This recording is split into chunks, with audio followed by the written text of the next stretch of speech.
Alright, this video is going to talk about using EESyGrader, so the automated grader for EASE programs, from the perspective of the student.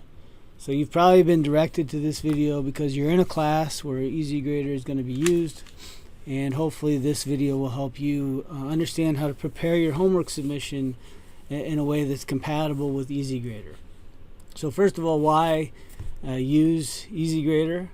And the obvious reason is that you're probably in a large enrollment class and grading many homework submissions, a lot of times more than 100 or 200 homework submissions manually is just very time consuming and not actually that useful, taking away time from where your instructors and your TAs and your essays could be spending time actually trying to help you learn the material.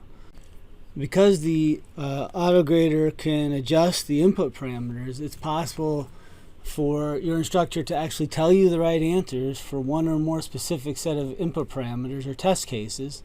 And by doing this, then you'll be able to know if your homework solution is actually working or not. And if it's not working, then you can keep working on it. You can get help from your friends, or perhaps you can get help at one of the office hours that your instructor and your TAs will have because they're not so busy grading homework.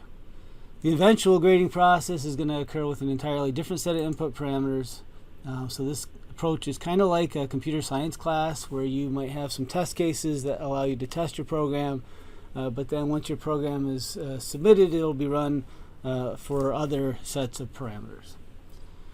So in order for the autograder to work properly, it's very important that you name the variables that are going to be graded correctly, that you use the units that are expected for those variables, and that you not accidentally set the value of any of your input parameters within your program. Computers are really no good at all at giving partial credit, and so this video is supposed to help you not make any of those kinds of mistakes.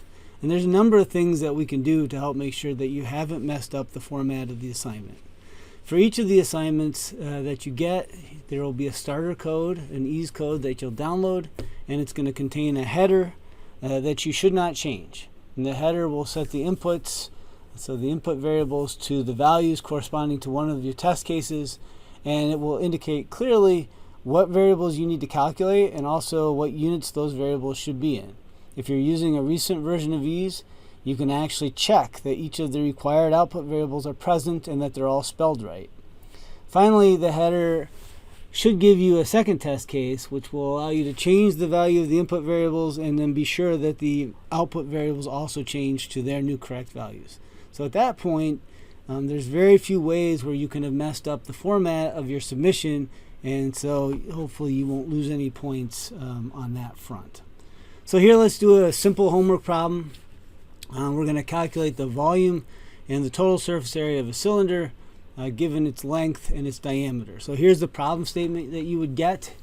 So you can see, consider a cylinder with a diameter, and here's your first input variable, dcm equals 50 centimeters, and here's your second one, a length of L feet equals 12 feet, and it's going to have two outputs. So in A, you're supposed to calculate the total surface area of the cylinder. That variable will be called ASIN2, and it should be in inches squared. And then in B, you'll compute the total volume of the cylinder, and that will be V liter, and the volume should be in units of liters. And here's the starter code that you would be given for the problem. So you're not generating this, right? Your instructor will give you the problem statement, and he or she will also give you the starter code. You can see everything between the header start and the header end you really shouldn't mess with, other than if you want to change the values of these inputs here, you can.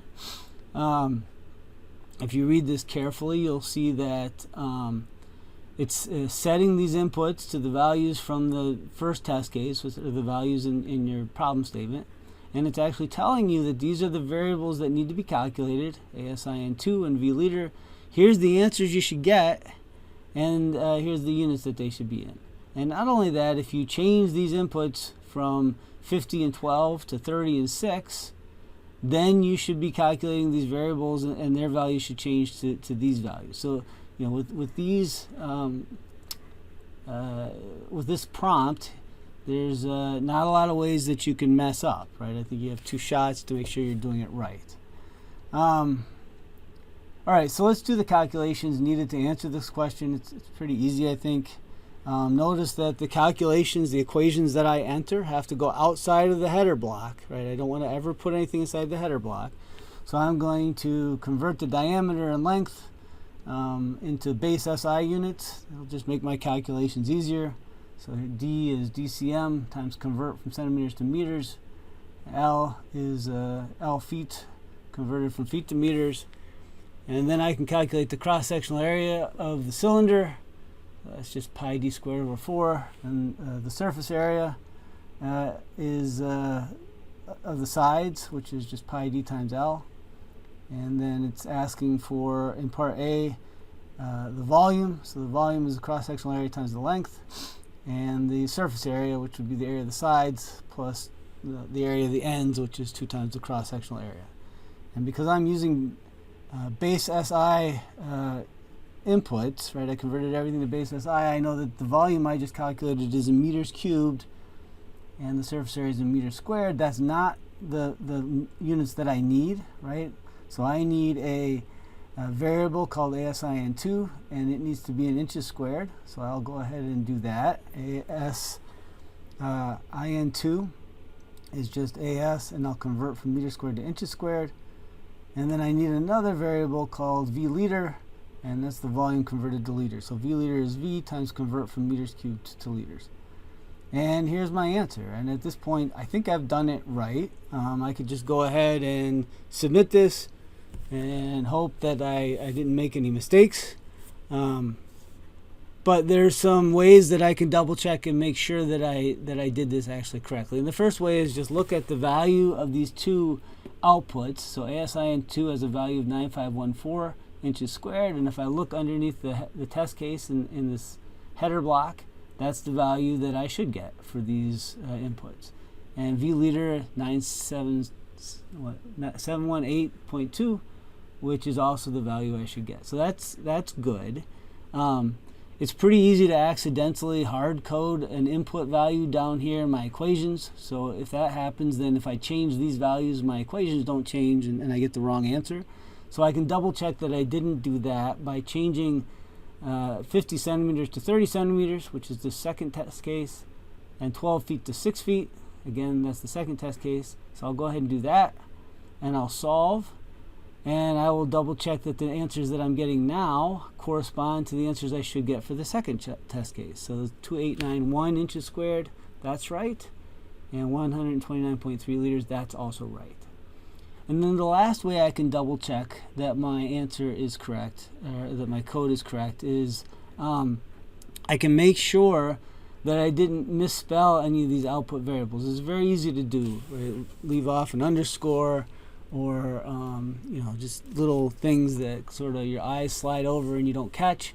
But if you go to calculate and then you select check format, I think the hotkey is Control K, then you'll get this message, which will be, among other things, a check on your equations, but also a check on if you're using EESyGrader, are all of the output variables present? And you can see here it says EESyGrader output check, all EESyGrader outputs are present. And that's just checking that there is indeed a variable called EESIN2 and another one called V liter, and they are calculated with some values.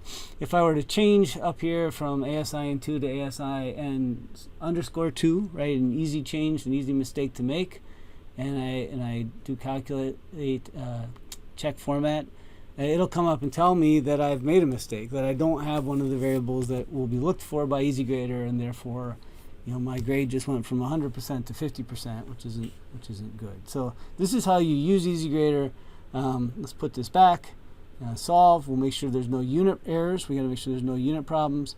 At that point, I can submit this, and I should get 100% when EESyGrader goes and actually changes these inputs to some other third set of parameters and make sure that the outputs correspondingly change to the correct outputs for those parameters.